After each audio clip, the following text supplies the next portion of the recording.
Hello there everyone and welcome to another episode of the Long Live Rock and Roll podcast. On my left, as always, Mr. Felipe Amorim. How you doing, man? All good, man. Hello, everyone. Yeah, we're doing a different thing today. We're recording from the car on tour because we've been trying to get together and things have been so busy. This guy is just gigging like crazy. He's the main blues drummer in London, in Soho. So you're gigging every night, aren't you? The hardest working drummer in my price bracket. So we've struggled to get together over the last few months, but we've got some time now. We're driving up to Glasgow, Scotland today, so we thought we'd do an episode whilst we're recording, so it's a bit different. I know the audio might not be as good as the normal ones we do when we're sat at home, but we're still bringing you the content and happy to have a good discussion, aren't we? Yes, of course, yeah. So we're going to send you the remastered version of this later, you know? We reissue the episode 2 years later, and we'll charge you double for it, and put it in some new packaging. So this episode is going to be a little different. You guys remember the natural talent versus hard work discussion we had, and the classic rock discussion. This is also going to be a topical discussion, if you like. And what we're going to talk about today is lineup changes within bands in rock and roll. Wow, what do you think about that? I love the subject. We were talking about this because sometimes you love a band and you want that band to be perfect and to be like that forever. But before we start, the ceremonial. Hold on, get on camera. Oh yeah. There we go. The ceremonial cracking of the beer. As the police look over at the bridge. Oh, brilliant. Brilliant. I'm not drinking, obviously. My eyes are... And you can't see from my sunglasses, but my eyes are fixed on the road, so don't worry about that. Yeah. We're all good, yeah. Well, if you're listening to this episode, we survived. I feel like this could be like one of those Frank Zappa tapes that get lost in time. Yeah, and they're like, if you don't survive, I hope you find this anyway. But yeah. Anyway, lineup changes. So why don't you talk to us a bit about, I don't know, general thoughts on lineup changes? Well, as I was saying is, when we love a band, we don't want it to change, do we? It's like, I love those guys, that lineup, that band. Yeah. And some bands manage to go through history without a single change, or at least they didn't change whilst they were famous, right? Yes. Sometimes they have different lineups before they reach a certain level of success, but they never change. Or when someone dies, they say, this is the end of the band, right? Yeah. So for those bands, it's easier for the fans to still relate to the band because it's the same guys. Yeah. And you get a lot of hate when a band needs to change someone, because sometimes the band doesn't want to change, but they have to. Isn't it funny when you think that, people in normal everyday jobs, if they're not happy with their job, they make a change. They hand their resignation in, they go and find a new position. Yeah. But in music and rock and roll, it's almost... We don't accept it. No, it's like, hey, you're part of this band. You've got to be with it forever. I think, linking to what you said, there's two ways that you can look at lineup changes. There would be the fact that you're happy, as in... A band with a certain lineup has released an album that has done something for you sentimentally or emotionally. That album means something to you. And so those 4 guys or those 5 guys together making that music at that time had a deep impact on you. Yeah. So you get upset when one of them leaves. But on the other side, I think there is the musical... the broader side of it, where people say, well, actually, I don't mind who plays drums in this band because I like all of their music. When they had this drummer early on, when they had the new drummer, I like it all, so I don't care. Well, that's an interesting point there, because when you talk about changing a drummer or bass player, it might affect the band, but I think what people notice the most is when they change singers. Yeah. So I want to mention a few cases like... Well, singer is the voice of the band, isn't it? Well, exactly. It's and more, the face. Yeah, exactly. You might not be able to identify who the drummer is by a drum fill or groove, or who the bass player is based on whatever groove or bass tone he has. But you can certainly tell who's the singer, right? In most cases, right? Even in bands with more than one singer, most people know the difference between the voice of John Lennon and Paul McCartney. So you like that singer, you like the other one, whatever. I think there's one band we can mention right away is Black Sabbath. Yeah, right. But that's very different, isn't it? Because the contrast voices, the contrast in the voices of Ozzy Osbourne and Ronnie James Dio, they're almost on other ends of the spectrum. Yeah, I don't even want to mention the other singers because they kept changing, right? But so those two guys, Dio and Ozzy, how can you compare them? They are you can't. Total opposites. They're so different. Ozzy's a guy who shouts and actually happens to hit a lot of right notes, but his voice has attitude and it has power and it has aggression.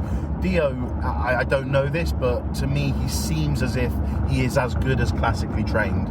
Yeah. My wife's a vocal coach and she said Dio's voice sounds so operatic to her. He is operatic.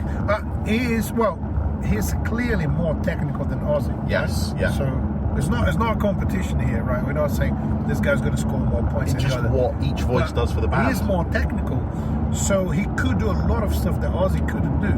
On the other hand, Ozzy's voice is so unique. Yeah. And I find, you can find a few metal singers that try to sound like Dio, and they kind of manage to, but who sounds like Ozzy? Exactly, nothing. Also, Ozzy, being an original member, he's got the emotional connection with the band, isn't it? Yeah. You were part of that band when they were playing pub gigs. Yeah. Yeah. And then they became famous. There is Ozzy in the DNA of Black Sabbath, yes. and there isn't Dio in the DNA of Black Sabbath. Exactly. And you have, I think Geezer Butler is the main lyricist, right? Yeah. So one thing was for him to, let's write lyrics for Ozzy. I know how it's going to sound in his voice, whatever. Yeah. And then you're going to write the lyrics for Dio or any other singer that joins the band. It does change a lot. When I first listened to Heaven and Hell, the first album with Dio, I was quite shocked. So, is this Black Sabbath? Yeah. It's so different. It is. But I love the album. Yeah. So do you know what I did emotionally to feel better about it? So it's a different band. Fair enough. I say I'm listening to a different band with some members of the other band I like. For commercial reasons, they kept the name. It's funny because with the one consistency with Black Sabbath is the music. And I don't mean the music as in the song you're hearing, I mean the actual music played by the instruments. I don't feel that has changed. But now we talk about the overall music. The Sabbath with Ozzy and Sabbath with Dio, those two different kinds of metal are very different, and they bring very unique perspectives into the ears of fans who listen to the songwriters of Black Sabbath. And like you said, identifying, right, well, I've written this to suit Ozzy's voice, and I've written this to suit Dio's voice, but the results, in our opinion, seem to be that they're both brilliant. Yeah, I know people who only listen to the Dio albums because they don't like Ozzy. Really? Or they actually like the live versions of Ozzy songs with Dio. Doing it, But I know people who love Ozzy, and they can't accept anyone else as Black Sabbath's singer. So that's what it is. I think that's a classic case of the changing singer. The other one I want to mention, it's an interesting one, is Queen. Oh yeah, because Freddie Mercury is one of those guys I think you can't replace that guy, can you? That's actually kind of a very sensitive topic for me because Queen are one of my favourite bands, and one of the key factors in that was Freddie Mercury, and so I'm almost to an extent I'm kind of disappointed that they kept going because there is no Queen without Freddie, and we said this on episode 2, the Queen episode. That was my Laz Unleashed, wasn't it, or Laz Shorts? It was Laz Shorts. It was Queen is not Queen without Freddie Mercury and John Deacon. Right, I agree with you. I do have a point though about that. It might be interesting. Think about the recent incarnation of Queen as my phone just dropped, as a tribute band, or a very expensive tribute band, right? Okay, fine. Imagine a tribute band that's got some of the original members. Okay. So the main issue, I guess, is when you actually keep the name. If they were, say, Brian May and Friends, Yeah. Oh, I'd even performing take the music of Queen. I'd even take You Roger would buy Taylor. tickets, wouldn't you? I'd even take Roger Taylor and Brian May. Yeah, I know. Roger Taylor is there, and both guys. I'm just saying, I just don't want to make a really long name. But all right, Okay. Roger Taylor, Brian May, and friends in concert performing the music of Queen. Yeah, that's would be more happy, appealing. wouldn't they? Absolutely, yeah. Like a different.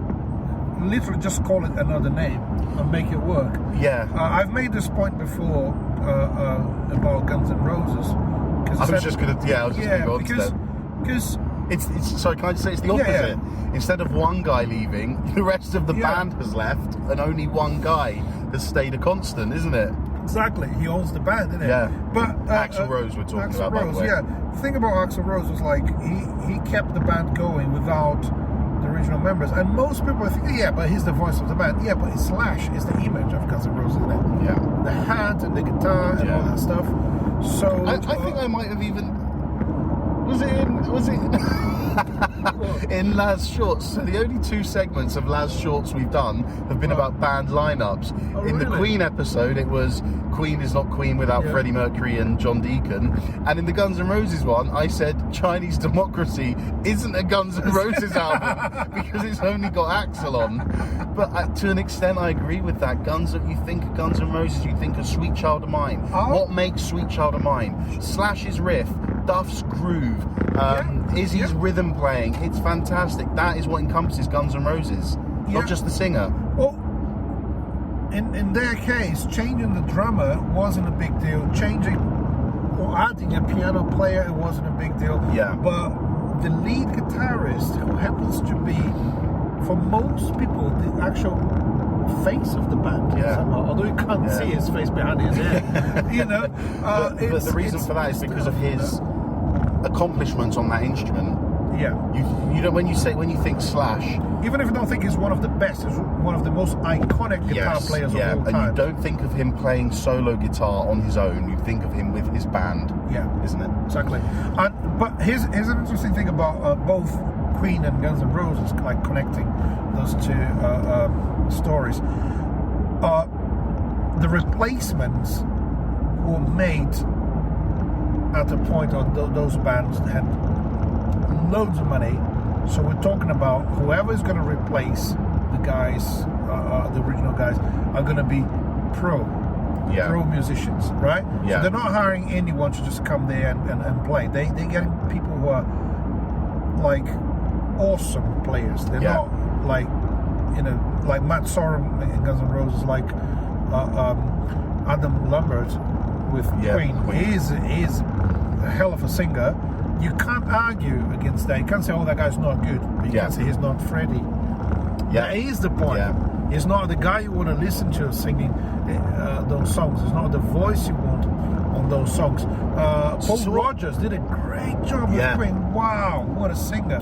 Also a pro, But the point is, can you feel the emotional connection with the band if they're not there, if the original guys are not there? That's what I was going to say. I was going to ask you what impact you think bringing session guys into an already established band.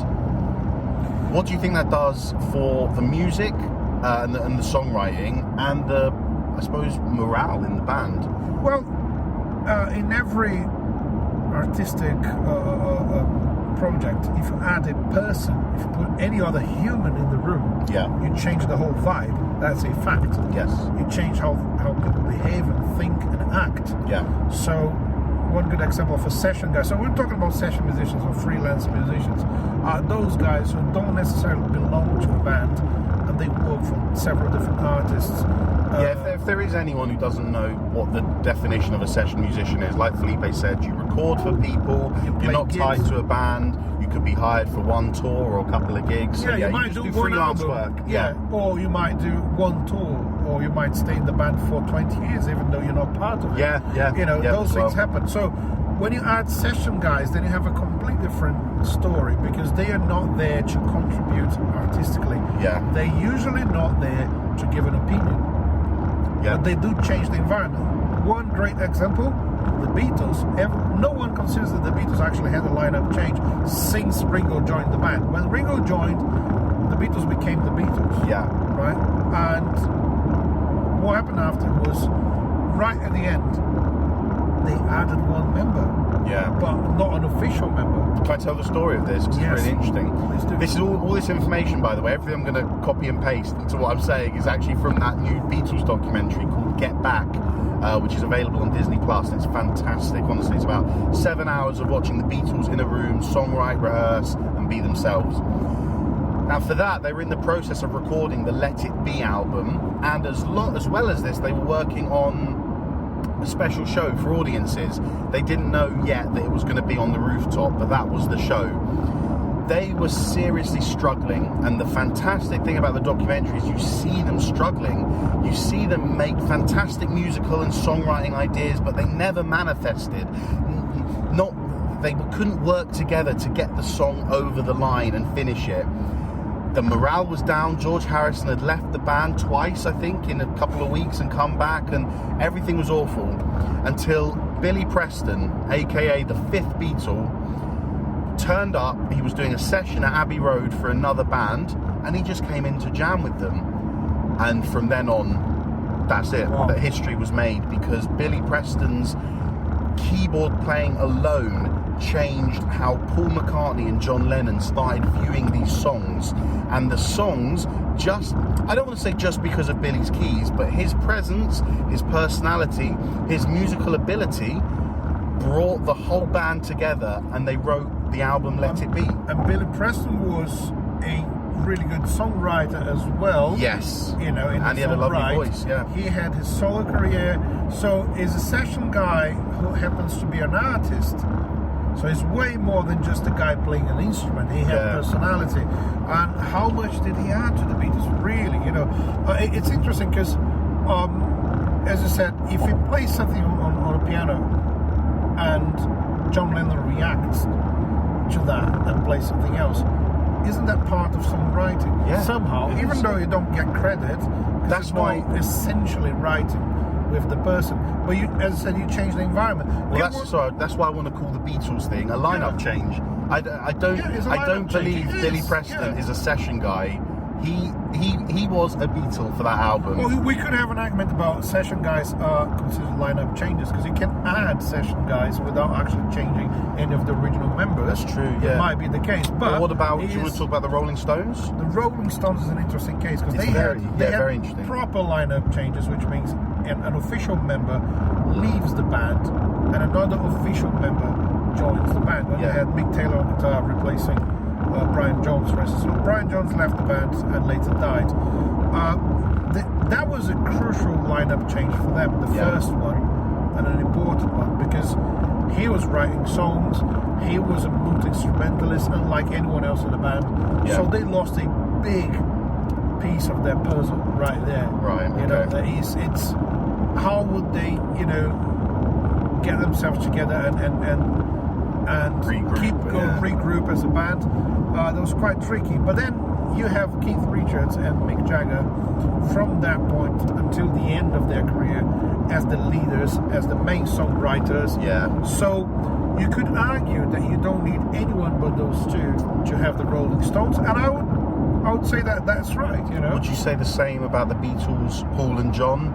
Could they have done what they did with another second guitarist and drummer? I don't know. Do you know why? Because Ringo came with Hard Day's Night title.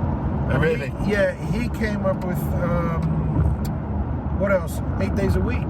Oh yeah. So he wasn't writing those songs, but he was giving them ideas. But he did his share of writing as well. Didn't he? Yeah, he did. But exactly. But not even that. I mean, I love John Lennon's and Paul McCartney's solo careers, and I love Wings. But in terms of songwriting, it's not as good as the Beatles, in my opinion. They were at their best when they put both of their talents together. Also, when they had the other guys creating the band environment, it's your mates with you, jamming, having fun. Yeah, you're right. It does affect the songwriting. Yeah. Going back to the Stones, so first you have excuse me, let's call it a proper lineup change. The original member left the band, he gets someone else to replace him. But then you don't make a big deal about it, and you focus on the guys who were there before. So Keith Richards and Mick Jagger instead of Mick Taylor, who's the guitar player who joined the band.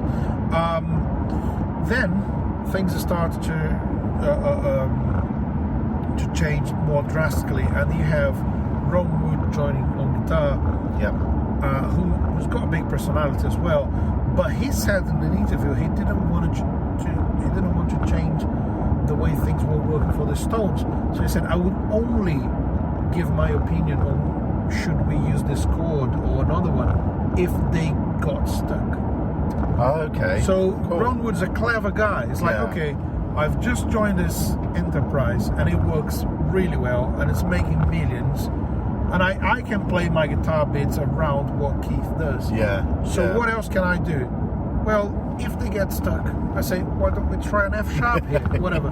That's exactly what he does, and he does contribute, but he knows his place as just a guitar player in the band. Let's put it like that. But then they have, they lost. Bill Wyman.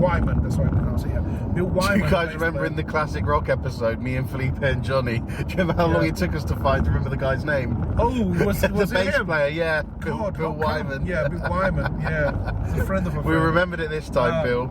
Yeah, Bill. So Bill left the band. I sometimes struggle with the pronunciation of the surname. That's why Wyman. So Bill Wyman officially left the Stones, and he wasn't officially replaced. So, what you say about that is like, okay, so the Stones from that point onwards don't have a bass player. Yeah. That's officially is what it is.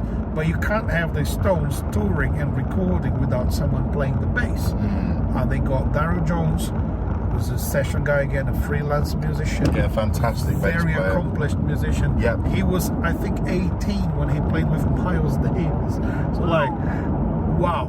Yeah. So he played with one of the biggest names in music history, not rock history, not jazz history. One of the biggest names in music. So you get that guy, he knows what he's doing, right? Yes, absolutely, yeah. His playing is fantastic. He doesn't sound like a jazz bass player or fusion bass player. He played what the Stones needed him to play, and it's a massive contribution. I think for the band, having someone who's not an official member like Darryl is like, okay, we've got this guy here who's paid to do what we want him to do. Yeah. So there's no clashes, there's no fights, there's no ego. I think there's on the other hand, the guy's a nice guy. Yeah. He helps to create a good environment. Yeah. On the other side of it, because Charlie Watts died recently, didn't he? Now, Steve Jordan's replaced Charlie Watts. Steve Jordan is on tour currently with the Stones. So what I want to say about that is that, to an extent, I think it's actually very clever by the Rolling Stones for more than one reason. Now I've seen, and to choose these guys. I've had one of my bass tutors at the uni I went to. He told me that he is a huge Rolling Stones fan and he's seen them maybe 10, 15 times. One thing that has never changed in every time he's seen them is they are a jam band. Can we say that? They're kind of... you imagine that when they're writing their songs, they're all jamming together in one room. Well, my tutor said that this was the same live. Whenever they start a song, they take a couple of bars to sync up. Yeah. The drummer might, Charlie Watts might have done a count in, and Keith Richards started the riff, but then Bill Wyman's bass playing. I'm not saying bad, I'm not saying sloppy, it never connected instantly. He said it always took a few bars for them to find each other, hear each other in their ears and get the groove on. Having professionals like Steve Jordan and Darryl Jones in, especially as they are bass and drums, you're paying them for their rhythm section experience. And what a rhythm section has to be, as we know, is tight, cohesive and work well together. And if you get the drummer and the bassist, or the session drummer and session bassist of the Rolling Stones, two pros who can hold and lock down the groove and rhythm, then sloppiness from Keith Richards doesn't matter as much, does it? No, it doesn't. And so that Keith and Mick can be themselves. I've seen quite a few videos with them with Steve Jordan, and you sound good. Fantastic. Yeah. So, but like how important was Charlie Watts for the history of rock drumming and drumming in general? Yeah, you can't replace him. So I agree with you. They were really clever in not calling Steve Jordan a member of the band or a official replacement for Charlie Watts. Watts. He's just a guy playing drums on tour. And they don't make a big deal about it, and I don't think he wants that responsibility. Yeah. You can't replace Charlie Watts. I think it's good enough to say I'm for 50 years. Yeah, it's good enough anyway just to say, yeah, I'm playing drums for the Rolling Stones for this tour. Yeah, it sounds I don't need to be a member. It looks really good on your CV, doesn't it? You don't need to be in the pictures, right? So in that case, they officially now they're a three-piece band. It's the two guitarists and the singer. You don't have a whole band as a band. It's a clever thing. That makes me think about Pink Floyd, because they did the same sort of thing, adding session guys without making them official members. But they officially didn't have a bass player in the last lineup. And songwriter. Because should we talk about Pink Floyd for a bit? Because that's a huge... I mean, there's actually two instances with Pink Floyd, isn't there? There's Syd Barrett and there's Roger Waters. So Syd Barrett left Floyd in 68, I think it was. He was dealing with some serious mental health issues. I think he broke down a few times, and it just wasn't plausible for the band to go on like this. And Gilmour came in after Barrett, right? No, he came before he left. Before he left, no, there was a short period of their history where they were together. But basically Gilmour was playing the parts that Barrett couldn't play because he was so high on drugs. Oh wow, okay. So they were kind of playing together, but not necessarily writing together. Yeah, well anyway, Gilmour was kind of a replacement whilst the guy was still there. Yeah, well with Syd Barrett, Pink Floyd's sound was very progressive, wasn't it? Very avant-garde, very psychedelic, extended music, it wasn't pleasant to everyone, not everyone liked it. Syd Barrett left, and although Pink Floyd still had that psychedelic progressive sound, they were now making it more accessible. Yeah. They were making the songs shorter, think of Dark Side of the Moon, and it made it more accessible to the audience. So you do wonder, if Syd hadn't have left, maybe they'd have just been one of those underground bands who play 20-minute long songs of a guitarist hitting his guitar with a drumstick for the sake of art. Very hard. But if Syd Barrett hadn't left, Pink Floyd might not have found that beautiful balance they found between rock music and progressive music. Well, they wouldn't have become the Pink Floyd we know. Certainly not. I do love the first album. I think The Piper at the Gates of Dawn it's an awesome psychedelic album. Syd is a fantastic songwriter. Yeah. But I think, I don't know if it was Roger Waters or Nick Mason who said we couldn't have started without him, but we couldn't have carried on with him. Very interesting comment. Because it is what it is with them. And how can you make a band succeed if someone is not there anymore? It's too high, can't play the instrument properly, not bringing any good songs to the band anymore, and he's the leader. That was a tough decision. The story goes they left him, isn't it? Yeah, they just didn't pick him up for a gig one day. It's like they're driving the van, going to a gig. Shall we pick him up? Oh, let's leave him behind this time. And that was it. Sid. Sorry, Sid. And that was it. They left him behind, never joined the band again. And then Waters had a difficult time there, because it was like, okay, I need to take the lead because no one else will do it. Yeah. Not because I'm a natural leader. Yeah. Not because I want to be the leader.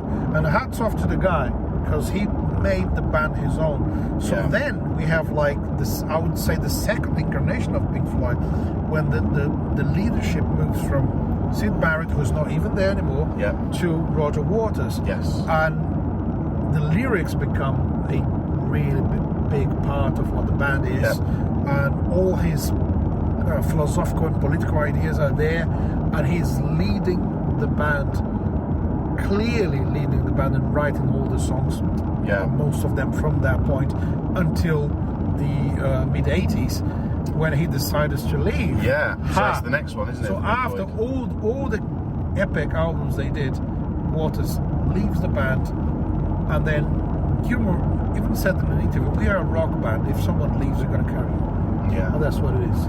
I don't care what people think. So I understand what Gilmour did. It's like, well, I want to play with my band. What do you he think? was the one who left, right? Yeah, it's true. So I what do you think? understand Gilmour. What do you think Waters leaving did to Pink Floyd's music? I tend to think that's Is way that the too third? shocking. Yeah, that would That's be the third lineup of Pink Floyd, right? In my opinion, that would be Pink Floyd Mark III, which Yeah. is no Sid, no Waters, and Gilmour is the boss. So, but you're not the main songwriter. How can you leave the band? Then you think about the commercial side of it. Well, you can easily go on tour without Roger Waters. Yep. Yeah. You get a good professional bass player. Guy Pratt joined them. Yeah. Fantastic bass player. He is, yeah. But no one knows. No one wants to know. It's just a session guy, right? I mean, if you're a musician, you probably know him.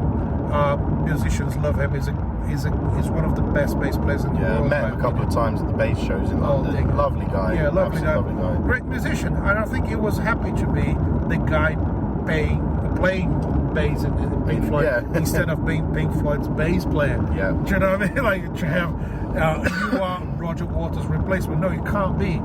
Because you don't have. Roger Waters was more than just a bassist. He was a songwriter and lyricist. And band leader. Yeah. And producer. Well. So Guy Pratt joined them to play the bass. Yeah. Not to be Roger Waters' the replacement. Bassist, yeah. But what they were missing from that point onwards was like a lyricist, for instance. So who's going to write the lyrics? Also, I like to listen to songs like Comfortably Numb, where you have Waters' voice on the verse and Gilmour's voice on the chorus. Yeah. It makes it interesting. You get a big contrast. And then you have just one lead singer in the band from that point. And for me, it gets a bit boring sometimes. But again, if I allow myself to think of that band as another band, or let's say that's David Gilmour's solo career, he just kept the name for commercial reasons. And it's a good band and it's a great live band. So perfect. I think instrumentally as well, one band I wanted to talk about with lineup changes was well, actually, do you know what, because you mentioned Guy Pratt, the other one is Pino Palladino, who stepped in with The Who. The Who, wow, again we're talking, then we go back to session guys. We love session guys. Pino played with The Who, but then the way he replaced John Entwistle was very tragic, isn't it? Because the guy died when the tour was booked. So I think they postponed a few dates and just got Pino on board, saying, look, you got to be ready 1 week. Again, massive responsibility, but as a musician, he can deliver. The other lineup change you can see there is the drummers, right? Because they tried a few drummers, and they finally found Zach Starkey, who stayed in the band for ages. Every time the Who plays now, Zach Starkey is going to be on drums. And that's Ringo's son. Who is a fantastic drummer and perfect for the Who. Really sounds as noisy as Keith Moon, a bit more controlled. A bit, with a nice touch and all the heaviness they need without going nuts in his personal life like Keith Moon. So. That is an interesting lineup change, because they tried, for instance, Simon Phillips, one of my favorite all-time drummers, played with the Who, but didn't stay in the band as a regular member. Oh, really? Because maybe it was too good. Yeah, it's possible. Get it? Sometimes you can be too good for the job, too technical. And they needed someone who was more rock and roll, and I think Zach was the ideal replacement. Well, it'd be good to move on from this, because you mentioned about Pino taking over from a guy who's just died, and I think this is now a different kind of discussion point about the same overall idea, which is that Metallica in 1986, after their release of Master of Puppets, Cliff Burton, who was Metallica's bassist for the first 3 albums, he died in a very tragic accident. They were on tour, and the tour bus hit black ice, and Cliff was thrown from the bus as the bus toppled over, and he died. Now, I know personally, I love Metallica, and I've watched loads of interviews and documentaries, and it hit the band very, very hard, especially the singer, James Hetfield, and the leader and drummer, Lars Ulrich. So the difference here is that because they're a band and they're just starting out their career, Master of Puppets was their first big success. They needed to replace. You can't just say, well, they're not famous enough. Yeah. They're not famous enough to say, we're just going to use this guy. Also, you're not going on tour with a 10-piece band. You know, when we mentioned Floyd and the Stones, they were already using session guys as added members. Yeah. So it's a lot easier to just put someone else there in the band. It's just another guy. It's one more session guy in the middle of loads of other freelance musicians. Whereas in the band. 1980s, we're going to have one guy who is not a member. Yeah. Like, it's the three of us plus one guy playing the bass. Yeah. They couldn't do that, could they? So the album afterwards, And Justice for All, 1989, my favourite Metallica album, actually has no bass, or very, very little, because I think to put it, there's loads of arguments about whether the technology, something went wrong, but I think from all the evidence we have, James Hetfield and Lars Ulrich, they didn't want their new bass player, Jason Newsted, showing up and beating Cliff Burton's bass playing. And so there was from the start, there was this weird dynamic with Jason Newsted in the band. There are clips from them on stage where him and James Hetfield are not getting on. And it looks like he never found his place in the band. Yeah, even though he did so much. And he is my favourite of the Metallica bass players. He's my favourite musician in Metallica. Yeah. Because Cliff is a genius. Yeah. Can't take very innovative for bass playing. Cliff Burton was. That's it. But Jason, innovative for metal bass playing. Yeah. Sorry. Well, for he's part of the the bass history. Yeah, for sure. Yeah. It's a big name. But Jason's just brilliant. As a musician, Yeah. He's a good singer as well. He was doing backing vocals. He was, helping them to write the songs as far as I'm concerned. Yeah. But you're right, he just never settled. Great musician. Yeah, it just didn't feel like he ever settled and found his place. Partially because the fans didn't accept that, didn't they? Which I think sometimes is a bit unfair to musicians. The guys there giving everything you can to the band. I think as a fan, you're not the original. Well, and as a fan, you've got to trust the other members that they're doing what's best for the band and the music that you as a fan loves. Yeah. And then obviously another bass playing change is that Newsted left Metallica and Rob Trujillo came in. Now the interesting thing here is that Metallica, James, Kirk and Lars learned their lesson. Because things did not go well with Jason business-wise.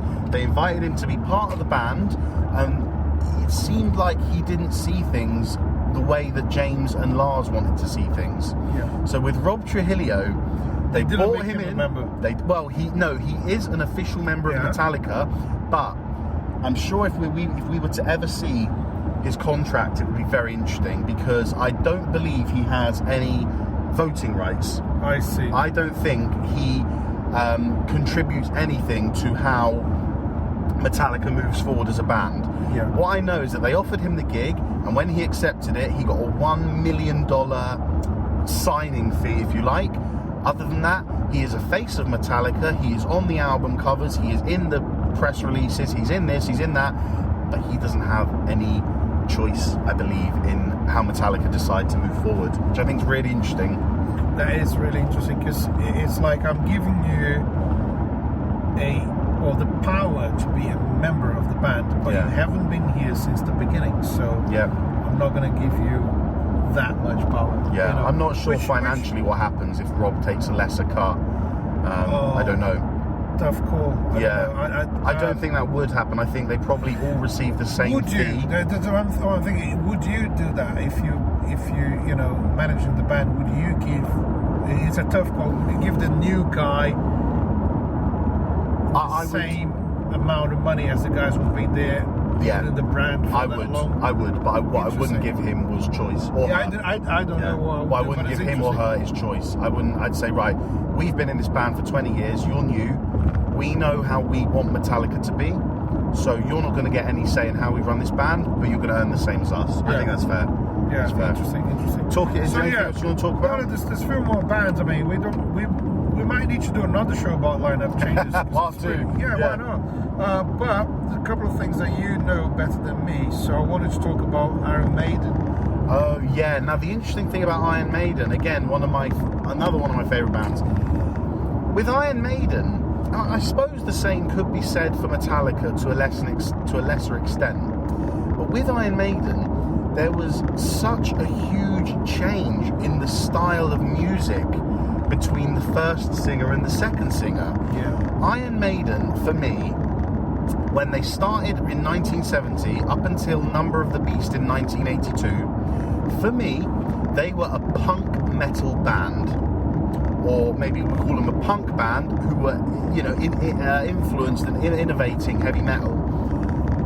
Paul Di'Anno was a great punk vocalist, and you got Steve Harris writing the metal music that was in a punk style. When Bruce Dickinson joined the band, it was a defining moment and a change in the style and sound of Iron Maiden. Now, a lot of people, Iron Maiden and you think of the rhythm, that signature Maiden. There was that in the first two albums, but the overall vibe of it felt very different. It feels very different. Well, Nico wasn't in the band as well. Nico wasn't in the band. Yeah. Paul Di'Anno was on vocals. Clive Burr was on drums. And then 1982, Number of the Beast, Bruce Dickinson was on vocals. I still think Clive Burr was on drums for Number of the Beast. I think Nico came in for Peace of Mind. But anyway, you've got Bruce Dickinson with his high, long-held, screaming notes that actually said, we're Iron Maiden and we're fucking metal. That's it. And he's a lyricist as well, isn't he? He is, yeah. So from that point onwards, you have a guy who most people don't know that Steve Harris is the boss. Yeah, and the songwriter, the primary songwriter. Yeah, but because Bruce Dickinson is so is such a strong character, and is you can't think of Iron Maiden without him nowadays. No, not at all. It's such an integral part of the image of the band the sound of the band, and his voice is so easily recognizable. So being a Maiden, sorry, go on. Yeah, no, he is Iron Maiden for me. Yeah, but there's a being a Maiden fan. Every other Maiden fan listening will know that there's a little spell where Bruce Dickinson left and Blaze Bayley came in. Poor guy. We don't talk about that as Iron Maiden fans. No, but in all seriousness, nowadays Iron Maiden are playing a song on tour called Sign of the Cross, which is a Blaze Bayley tune. Yeah. So I love this idea that, and they play loads of stuff Bruce from the first two albums. Yeah. Well, Bruce doesn't mind singing, and Iron Maiden are saying this is part of our history. Yeah. This is part of our history, and we're not going to forget just because we didn't get on with Paul Di'Anno. We're not going to forget that he was ever a member. This is how we got to Iron Maiden. This is how we got Iron Maiden to where they are today. Yeah. I think that's really crucially important. That is really, really interesting to acknowledge that those guys had a part to play. Yes, exactly. And although some fans are not going to understand it, not going to appreciate it, but it is what it is. It's there. It's part of the history. We should talk about one of your favourite bands, Deep Purple. Deep Purple. Oh, Deep Purple. Here we go. The first lineup didn't have Ian Gillan and Rich Blackmore. So when you think about the original band, here comes an interesting concept to me. Original lineup versus classic lineup. Yes, yeah. Deep Purple's classic lineup is Richie Blackmore, John Lord, Roger Glover, Ian Pace, and Ian Gillan. Yeah, agreed. Because they recorded the most famous albums: In Rock, Machine Head, Fireball. Yeah. So if those three albums alone define what Deep Purple is for most fans. Yep, I agree. Yep. So that's the classic lineup. When I saw them live for the first time in 1999, John Lord was still in a band, and they had Steve Morse on guitar, who is one of my favorite all-time guitar players. So I don't mind watching him instead of Blackmore. Really great player. But it's still very close to the classic lineup. You're just missing one guy, so easier for people to accept that. Well, I think Deep Purple are one of the examples that I made at the start of the episode where I said, for me anyway, the music is so consistent that I don't mind who's in it. I love Richie Blackmore as a songwriter and guitarist. I love his work with Rainbow. That's how I found out about Deep Purple. So would I like Richie Blackmore to be in Deep Purple? Yes. But Steve Morse does a brilliant job, and the music doesn't change that dramatically. They're still executing Deep Purple style albums. Exactly. Also, the ego conflicts they had with Richie would make it impossible for them to carry on as a band. They don't like themselves, as, they don't like each other. First and foremost, you've got to do what's right for the band. Yeah, exactly. And Steve Morse had a very simple job. Play your guitar, keep a muff shirt. That's it. Fair enough. Yeah. That's it. So right, done, signed. Yes. Yeah, exactly. What a great guitar player is. And that is an interesting one. I mean, just to mention an interesting fact is, when Rich Blackmore left, I think in the middle of a tour, they got Joe Satriani to replace him. Wow, really? I did not know that. There's videos of that. Wow. He played a few gigs. That's great. And, I mean, Joe Satriani, come on. Yeah. What a player. Oh, monster. Yeah. Didn't stay in the band. Was that his choice, or was it Deep Purple's? I don't know. No, we don't know. They got him to do. I don't know if he didn't want to stay, or I don't know if they realized he wasn't the guy for the band. Yeah. Can you imagine that? Yeah. Such a great player, but they needed someone who had more to do with their style, and I think Steve Morse was just the perfect fit. He was, yeah. Talking about guitar players again. One more, Red Hot Chili Peppers. Oh yeah, that's another crucial one. I mean, I was chatting to my brother Tarek. We were chatting the other day about, so Chili Peppers have just released a new song with Frusciante back for the first time in, I don't know, it might be 10 or so years. I'm not really sure. 11 years or something. There is just a wonderful familiarity with this new song. As soon as I hit play on it, and the opening guitar riff happened and was being played, I just thought, this is home. And I wouldn't even call myself a big Chili Peppers fan. I haven't listened to all the albums, I don't know all the songs, but I got a good 10 or 15 songs that I do enjoy. And when I heard that new song the other day, I just thought, yes, like, this is Chili Peppers. This is Chili Peppers at their best with John Frusciante. I can't remember what the other guy's called. It sounds like a German name. It's like Klinghoffer or something.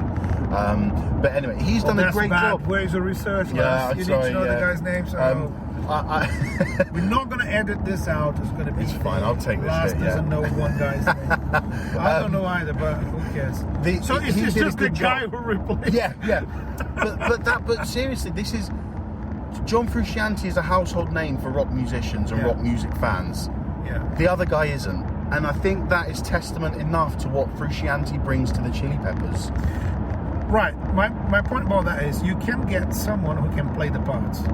Yes. You can always, okay, I know people out there say, oh, no one can play like this guy. Well, you can always find someone who can play the parts. Yes. Who can play the right notes with the right tone, using the same instrument and whatever. Yes. But rock music, unlike electronic music or classical music, the performers, they're so important in terms of bringing character to the band that people are going to feel the difference. But character also comes in other forms. It's not just performance. Character comes in songwriting. And like I just said about that new Chili Peppers song, the minute you hear the first bar of music, you think Frusciante's back, baby. Yeah, which is great. The other thing, and it's a classic lineup as well. No, exactly. Classic. There's only one other band I wanted to mention that I had to talk about, and that was Opeth. Because never heard of them. No, they're I think they call themselves progressive death metal. But my point with that is it's another example of how a modern day band can be run. Mikael Åkerfeldt is the lead guitarist, lead singer, and band leader, basically. And in much the same way as sort of Frank Zappa might do, or Bruce Springsteen. Do you like Zappa? I like Zappa. That's another episode. The answer, in a nutshell, yes. But Opeth is run by Mikael Åkerfeldt, and there have been numerous lineup changes. But it just goes. I don't really need to say too much. It just goes back to the point that he's found someone who can do the job and play the parts that he has written as good as the previous guys. There are definitely guitarists in Opeth who have brought a different kind of personality to it. There's a drummer who has a lot more laughs on stage than the previous drummer, but the previous drummer was very technical, very on it. And obviously to drum in Opeth you have to be immaculate. So the new guy's not crap, but the other guy was just even flawless. I see. So interesting that you have a situation kind of like Guns N' Roses as well, where the singer took the responsibility and made all the decisions. But the difference with Opeth is that Akafel writes, sings, and owns the band. He is clearly in charge, so it's easier for the fans to accept. If there's no Mikael Akafel, there's no Opeth. I think, I mean, this is a subject that we can clearly go back to this in the future. We can, you know, talk about all the bands that have been through lineup changes. And I want you guys to give us your opinions about the lineup changes we've mentioned, the ones we should have mentioned, which bands sound better after changing, which bands don't sound as good as... That's what we'll do for the next one. So this has been describing lineup changes, why you do this, why you might do that, why a band have chosen this. Next time we'll do a definitive, were they better after the change? Yeah? Oh, wow. We're going to do a quick segment. That's controversial, right? We're going to do a quick segment, and it's going to be a bit useless, but I don't care. Here is Feed the Drummer. Welcome back. We're on the road, and Felipe doesn't know that I packed some food for our journey. Oh. This might be the only literal Feed the Drummer. Happy gig day, bro. There's no meaning. It's just have a brioche. There we go. Thank you so much, Laz. That's all we're doing. We can't do much in a car. I can't go and prepare the food. Enjoy your brioche. Anything else you want to talk about? Any other? I just want to say something about the topic we discussed. Is if you struggle to accept a lineup change, try to listen to that band as if they were another band. And understand I think that's that they kept the name for commercial reasons. Everyone wants to make money. You might like a band, like I struggle to accept Dio as Sabbath singer, because you know I got to know Ozzy's albums first, and I loved them. So, how come? I mean, there's another singer in the band from that year onwards. And I didn't want to listen to it, but I said, okay, let's pretend it's just another band. And it sounded great to me. You might be surprised if you give the lineup changes or the different lineups a chance and listen to them. In some cases it doesn't work, does it? Just to add to that, I was just going to say that as you're saying it as think of it as a different band. I'm in a sense agreeing and saying think of it as different music. There you go. There's still Iron Maiden making music, but there's Blaze Bayley at the vocals. The music will be different, even just because of one instrument, the voice. So take it. Any lineup changes, sort of take them with an optimism, because it could go in the direction that you couldn't imagine, and they might make a great album or a different album. Think about Spinal Tap. The drummers, they all died. How can you carry on? You know. You just have to. You're not gonna. Spontaneous combustion. One of the leading causes of drummer deaths in Spinal Tap. Yes, it happens, but they carried on. We need to do an episode on Spinal Tap as well. So many ideas. That will be coming soon. Guys. Good idea. Good, great place to end the episode. I really enjoyed that chat, and I think I hope you guys enjoyed it. I hope that the car wasn't an issue. I think we've covered some really great topics, and we've discussed things in depth. It's been a good discussion. So, I want to do more episodes like this where we're not talking about one band or one album. We're talking about topics that relate to more bands. And you guys let us know, share, like, and comment on our stuff if you like this stuff. Join in the discussion, like Felipe said. Tell us about what you think about lineup changes. But anyway, guys, thank you again for joining us for another episode. As usual, we are on social media. We're on Instagram and Twitter, where we are at longliverocknrollpod. Then on YouTube and Facebook, you can search the Long Live Rock and Roll Podcast. As I mentioned in the last episode, we're going pretty YouTube heavy at the moment. We're going to try and put all our content there so that people who prefer visual experience can use that, and you still get your podcast on all your providers. So thank you again very much, guys. Give us a like, a share, a comment, a follow, any of that stuff, and keep supporting us, because we really love what we do, and we hope you enjoy it as well. Yeah, thanks for being with us, and keep on rocking, everyone. As usual, guys, take care, and long live rock and roll.